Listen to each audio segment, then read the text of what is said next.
A primeira coisa que você tem que saber, e essa é a função do marqueteiro, não é? O marqueteiro geralmente ele é pago para colocar véus. Mas quando ele está por detrás do palco, a obrigação social dele é retirar os véus, explicar como é que o jogo funciona. A primeira coisa que você tem que reconhecer, e peço desculpas se sou eu que estou te dando essa notícia pela primeira vez, você não é livre. Você não é livre para tomar suas decisões e nem sempre as ideias que você defende que são suas mesmo. Existem pessoas que recebem muito dinheiro para fazer você pensar que você é dono dos seus pensamentos. E esses são os marqueteiros.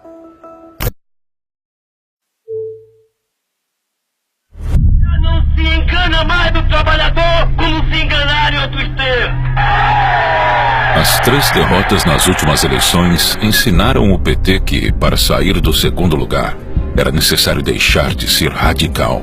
O político socialista que há 3 eleições gritava slogans revolucionários precisava mudar. Duda Mendonça, um publicitário experiente, foi contratado pelo PT. Esse eleitorado tem que tomar um cuidado muito grande. Por exemplo, o sindicalista espanta ele. A partir daí, Lula calou as áreas mais violentas do partido, fez coligações, se aproximou da elite empresarial e até mudou seu visual. O Lula revolucionário precisou morrer, e ele morreu nas mãos de Duda Mendonça. O marqueteiro enterrou o sapo barbudo e deu vida ao Lulinha Paz e Amor.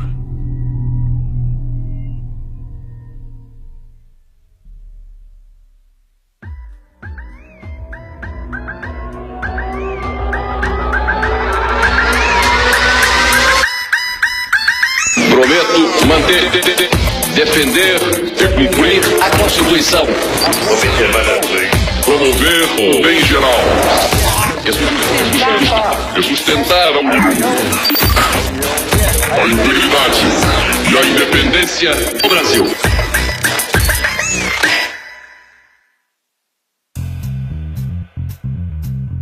Os jornais americanos consideram que Lula moderou o discurso socialista e se moveu em direção ao centro. Em todas as simulações, Lula sairia vitorioso. Lula ganha de todos os concorrentes no segundo turno, segundo pesquisa Datafolha. O ano de 2002 foi decisivo para o futuro do Brasil.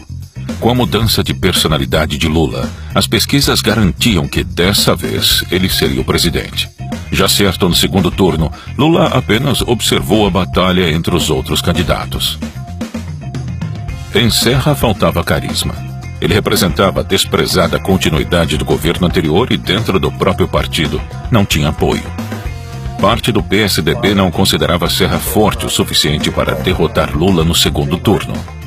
Eu, na minha vida pública, entre todos os candidatos, fui quem realmente foi vítima de perseguição.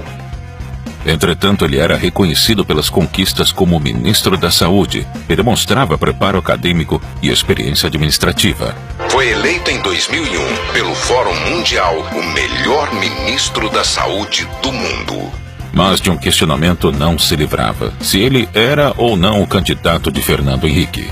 Lula fez uma observação sobre o José Serra que ele não assume que é o candidato do governo. Você, telespectador que está assistindo esse debate, você deve estar percebendo o seguinte: o candidato do governo tem vergonha de dizer que é o candidato do governo. Mesmo assim, Serra era o favorito para disputar com Lula o segundo turno. Só que antes, o PSDB teria que enfrentar 3 ondas até o dia da eleição. A primeira onda apareceu quase um ano antes. Rosiana Sarney, governadora do Maranhão e filha do ex-presidente José Sarney, despontou nas pesquisas. Sua popularidade foi alavancada pela mídia. O rosto da maranhense aparecia em capas de revistas e jornais. Mas Rosiana desistiu da campanha em abril de 2002, depois que a Polícia Federal apreendeu dinheiro dentro da empresa da qual era sócia. A suspeita era de que o dinheiro seria usado em sua campanha. E os advogados já entregaram no tribunal a lista com o nome de 9 empresários que teriam doado o dinheiro apreendido na empresa Lunos, R$1.300.000, que, de acordo com Jorge Murat, foi arrecadado para a campanha de Rosiana. Já dei a minha contribuição, mas eu estou entusiasmado, eu acho que a gente pode estar fazendo história. Não eu pessoalmente, mas esse movimento. Estou animado com esse movimento que está um pouco atrás do projeto do Juscelino Kubitschek, socialistas e trabalhistas, a ideia de unir o trabalhismo brasileiro nessa versão mais conservadora, com a versão mais progressista. A queda de Rosiana abriu espaço para a segunda onda, Ciro Gomes. O político rivalizou com Serra pelo segundo lugar durante quase toda a campanha.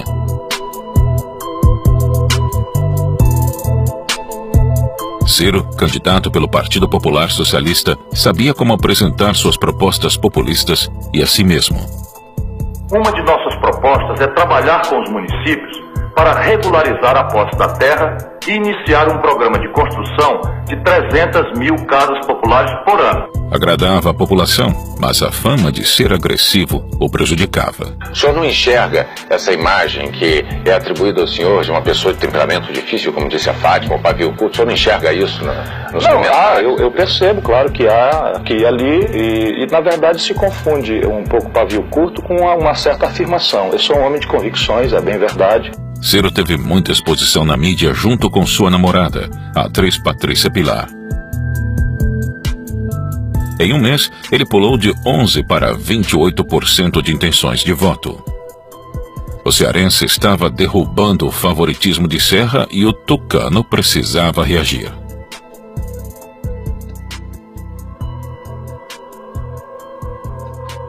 Ciro Gomes agride todo mundo. Os políticos do PT são uns mijões nas calças, uns frouxos. Veja, tem um nojo do PSL, o Globo. Brizola é a fina flor do atraso, o Globo. O Fleury é um aborto da natureza, o Estado de São Paulo. Agora veja esta cena inacreditável. Veja como Ciro responde a um ouvinte, a um brasileiro, a um eleitor. Tem que fazer as perguntas com um pouco mais de cuidado para largar de ser burro. Agora olhe o que ele fala dele mesmo. Nunca agredi ninguém na minha extensa biografia pública. O Globo. Ciro, mudança ou problema?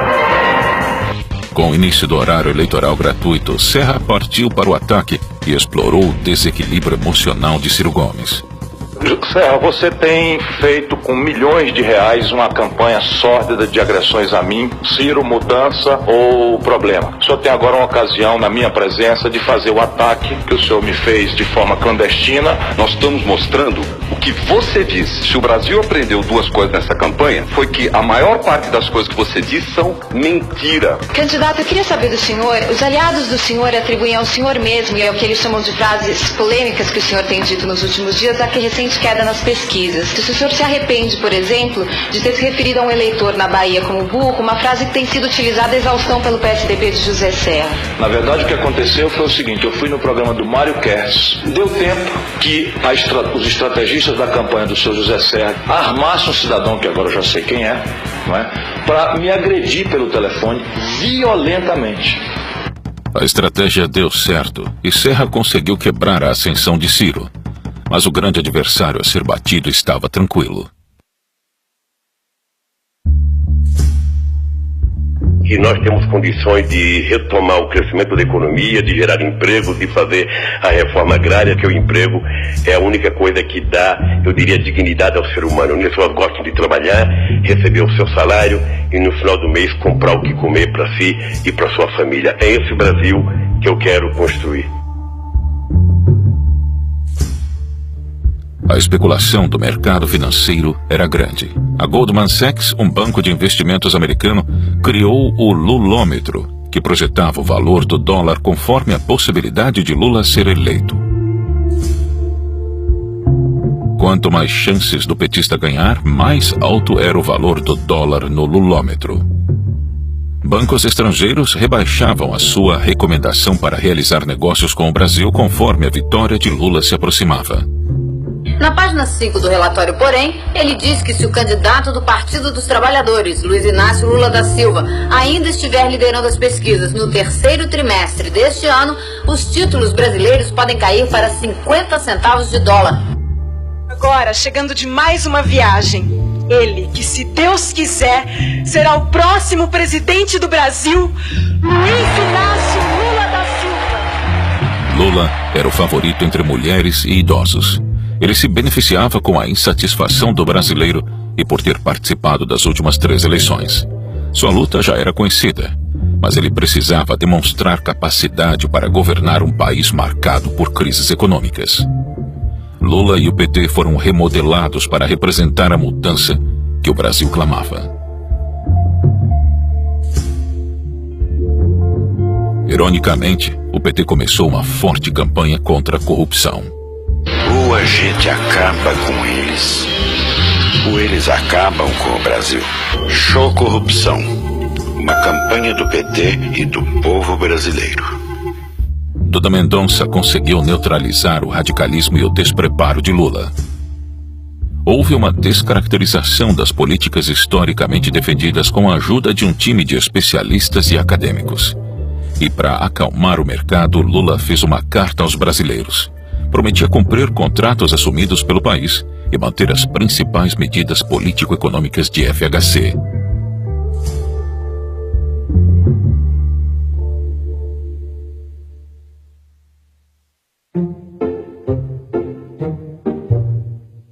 E agora vamos ver outros detalhes dessa mesma pesquisa. Lula vence em todas as faixas etárias, entre eleitores de todos os graus de escolaridade e em todas as regiões do Brasil.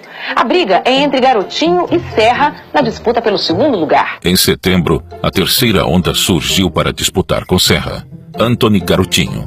O candidato do Partido Socialista Brasileiro trocou uma reeleição certa para governador do Rio de Janeiro pela disputa presidencial. O senhor não considera prematura essa saída para enfrentar um desafio grande como a presidência da República? Eu acredito que o desejo que eu tenho no meu coração de fazer pelo meu país aquilo que o Brasil hoje precisa me motivou a não buscar um interesse pessoal. Seria mais cômodo continuar governador do Rio de Janeiro, tentar uma reeleição com 88% de aprovação. Mas eu não estou na vida pública para buscar o meu interesse pessoal. Garotinho era um desconhecido, mas apesar de não ter espaço na imprensa, alcançou 17% das intenções de voto, faltando pouco tempo para o primeiro turno. Luiz Inácio Lula da Silva, do PT, teria 35% dos votos. José Serra, do PSDB, ficaria com 18%.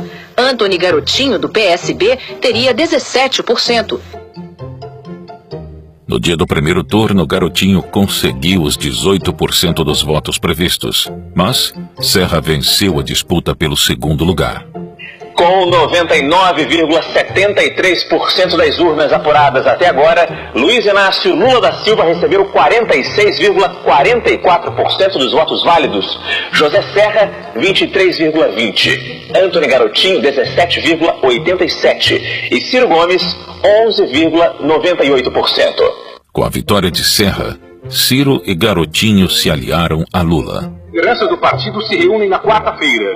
Negou o apoio a Serra. Isso é impossível, porque nossa política é uma política de oposição a esse modelo econômico que o Serra significa a continuidade. Os debates tomaram um formato americano. Uma arena, candidatos se movendo livremente e perguntas vindas da plateia. Nos grandes centros, a população enfrenta todos os dias sérios problemas com relação ao transporte público. Quais as melhores soluções para este problema? E toda vez a gente chega à conclusão de que é preciso incentivar que os estados possam financiar os metrôs das principais capitais brasileiras. Eu creio, Lucila, que a solução fundamental para as grandes cidades é o metrô. Se o senhor ainda assim vai baixar a taxa de juros? Eu sou a única possibilidade que o Brasil tem de construir um pacto social. Eu não me apresento como a única possibilidade para um acordo social no Brasil. Na medida em que eu sou candidato, eu me apresento como a melhor possibilidade. Mas não teria arrogância de dizer que eu sou a única. José Serra sabia que sua vitória era improvável. O tucano precisava atacar o petista. Lula só aceitou participar de um debate, o da Globo, e Serra reagiu afirmando que ele estava despreparado. Quando perguntam ao Lula que papel teria a CUT e o MST no seu governo, ele escorrega. Quando perguntam ao Lula o que ele vai fazer na segurança, ele também não diz. Escorrega. Vai ver que é por isso que ele não quer ir aos debates na TV. Porque lá ele não vai poder escorregar. É para esclarecer questões como essas que Lula deve ir aos debates. Serra vai. É por essa firmeza de José Serra que, como mostra a pesquisa do jornal Folha de São Paulo, 82% dos empresários entrevistados consideram José Serra o homem mais preparado para enfrentar a crise econômica. Quando falamos em trabalho e experiência não é para desqualificar o Lula. Todo jovem deseja ter experiência para ter acesso a um bom emprego. Se o Lula nunca desejou ter experiência administrativa, é um problema dele. Agora, alguém querer que sua primeira experiência seja logo a presidência da República, isso é um problema nosso.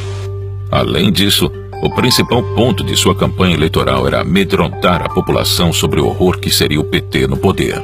E veja o que diz o jornal Estado de São Paulo sobre a educação na cidade de São Paulo, governada pelo PT. Neste ano, 26 mil crianças ficaram fora da escola por falta de vagas. Nas creches, o déficit estimado pelo Ministério Público Estadual é de 100 mil vagas. É evidente que há diferenças entre as medidas que eu defendo e as defendidas agora pelo PT. O que dá medo a muita gente é que voltem coisas antigas como a censura, patrulhamento, instabilidade, inflação desenfreada. Jornal O Globo. Lula justifica discurso moderado. É preciso vencer. Diário de São Paulo. Lula pede paciência aos velhos aliados. Num desabafo, Lula pediu compreensão aos que reagem ao seu discurso mais moderado. No Rio Grande do Sul, onde o PT é governo, a falta de competência está permitindo que a violência bata tristes recordes todos os dias. No seu programa de governo, mantém a questão da segurança dentro do Ministério da Justiça, como é tradicional. E isso a gente sabe, não tem sido suficiente.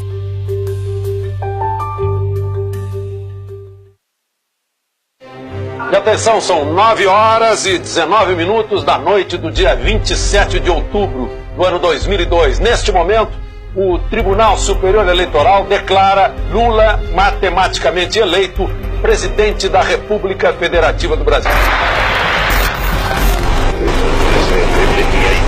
Prometo manter, defender e cumprir a Constituição, observar as leis, promover o bem geral do povo brasileiro, sustentar a união, a integridade e a independência do Brasil.